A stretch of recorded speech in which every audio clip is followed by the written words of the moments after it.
तुम्हाला आज शिकवणार आहे तर present perfect continuous tense. Okay, तर चला मित्रांनो, फॉर्म्युला तुम्ही तर लक्षात ठेवलेला आहे. मला वाटते तुम्हाला चांगल्या प्रकारे अंडरस्टूड झालं असेल. ओके, तर चला यांना समजण्यासाठी मी तुम्हाला काही उदाहरणं, काही डेफिनेशन देते.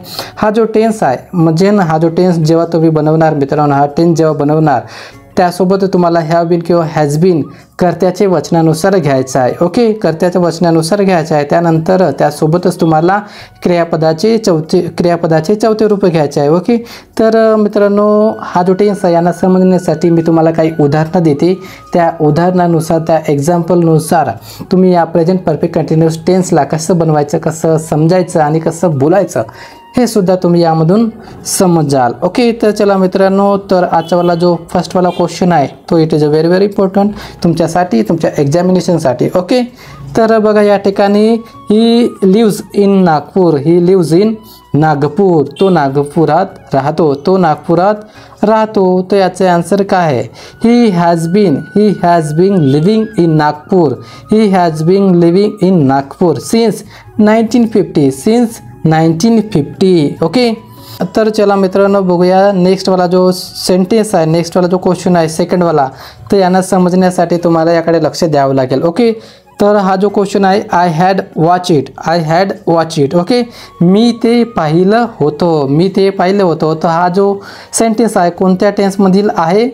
पास्ट परफेक्ट टेन्समधील आहे. तर याचं फॉर्मेशन तुम्हाला प्रेझेंट परफेक्ट कंटिन्युअस टेन्समध्ये करायचं आहे. तर कसं करा मित्रांनो, I have been watching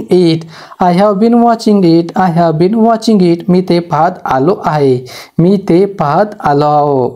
okay, किंवा आलो आहे. तर मित्रांनो, मला वाटते की हे जे दोन क्वेश्चन आहे, हे जे दोन एक्झाम्पल आहे तुम्हाला अंडरस्टूड झाली असेल. ओके, तर मित्रांनो, इट इज व्हेरी इम्पॉर्टंट. चला, तर मित्रांनो, या ठिकाणी सिन्स 1950 ते का बरं आलो याबद्दल तुम्हाला समजायचं असेल तर मी तुम्हाला एक्सप्लेन करून देते. ओके, तर या ठिकाणी बघा मित्रांनो, सिन्स आणि फॉर, जसे एक हा जो टेन्स आहे या टेन्समध्ये क्रिया केव्हापासून चालू आहे, हा जो टेन्स आहे या टेन्समध्ये जी क्रिया आहे ती केव्हापासून चालू आहे हे दर्शविण्यासाठी सिन्स आणि फॉरचा उपयोग करतात. ओके, तर मित्रांनो, मला वाटते तुम्हाला हे समजलं असेल. तर चला नेक्स्ट जो एक्झाम्पल आहे ते तुम्हाला सांगते. ओके, तर हा जो प्रेझेंट परफेक्ट टेन्स आहे, हा जो प्रेझेंट परफेक्ट कंटिन्युअस टेन्स आहे, याची जी तुम्हाला अंडरस्टँडिंग झाली